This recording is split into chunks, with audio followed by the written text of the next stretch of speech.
Hello and welcome to Evolve Devlog update number 2. So, I know it's been a while since the last update. I have been busy with some other things. However, I'm going to just go ahead and jump straight into this, starting with a couple of mods I've added. The first of which being Tectonic, which you can actually see on display behind me. This right here is a vanilla mountain biome. However, what Tectonic has done is just made it a whole lot more impressive. So, as you can probably tell, it's a lot bigger, um, a lot just looks overall a lot better. Just and what Tectonic has done, it just improves the vanilla generation. And when I pair Tectonic with Terralith, what it does is it just makes all the terrain and surroundings look incredibly cool, as you can obviously see behind me. Alright, so the next thing I've done is I've gone through and added some more custom items. So previously these plate textures, for example, these are the incomplete Austrian plates, for example, incomplete Calorite plates. Previously they used the regular completed plate texture. Now I have made custom textures for all three of these. And then in addition I have added more processing steps to the Dash, Ostrom, and Calorite ores. So if I go ahead and look up the Calorite ingot, for example, you can see, that in order to make it, you need Calorite dust, and then that's a whole lot of mechanism processing. Then over here, I've also done the same thing with the incomplete rocket fin.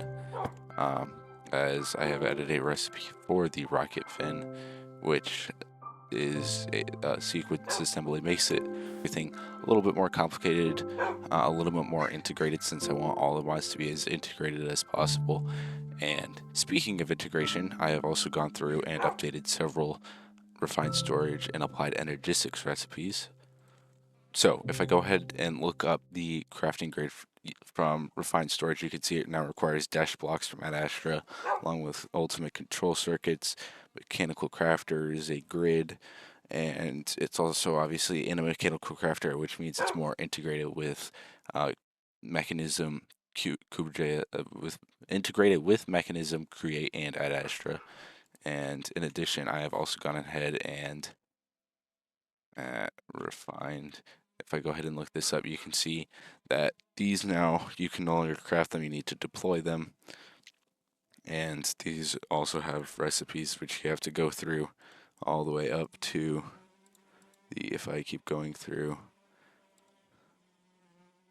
the 1024 item storage part, which is not the most expensive. However, it is decently expensive considering everything else you will need. I've also done this very similar thing for applied energistics, just to get those mods more integrated.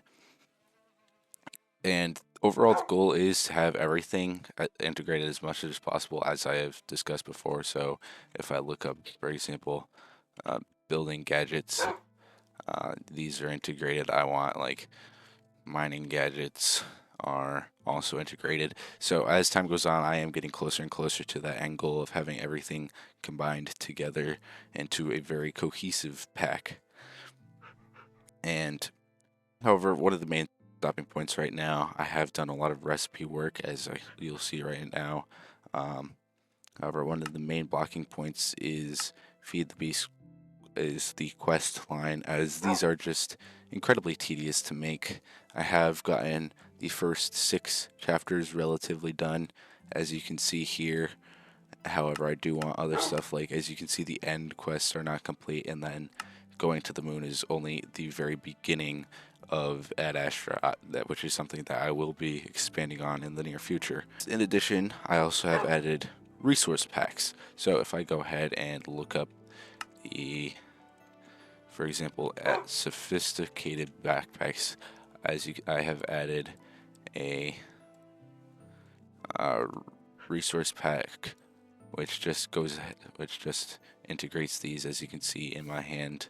So I can go ahead and place these down on the ground. They look a little bit different than the original models, and all of these icons are just more similar to Create. As you can see, these are some of the original icons, and these are more create oriented.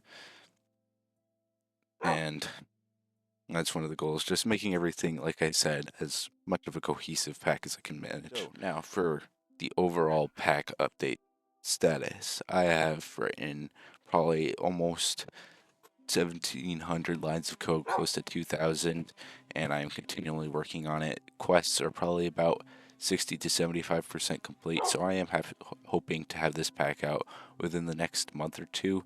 By that time, I am aware we are already up to Minecraft 1.21, potentially 1.22. However, I am hoping to be able to port the mod pack to those new versions much more quickly and easily, as Evolve 1.20 is more than just an update. It is pretty much a complete overhaul of the mod pack, following the same ideas. However, there's a lot more coding, integration, and I've pretty much rebuilt it from the ground up. However, that is going to be all for today's devlog. I thank you for watching. If you want, you can find Evolve this 1.19 version on CurseForge, or you can check out my other pack. The links will be down in the description. And thanks for watching. I hope you've enjoyed. Goodbye.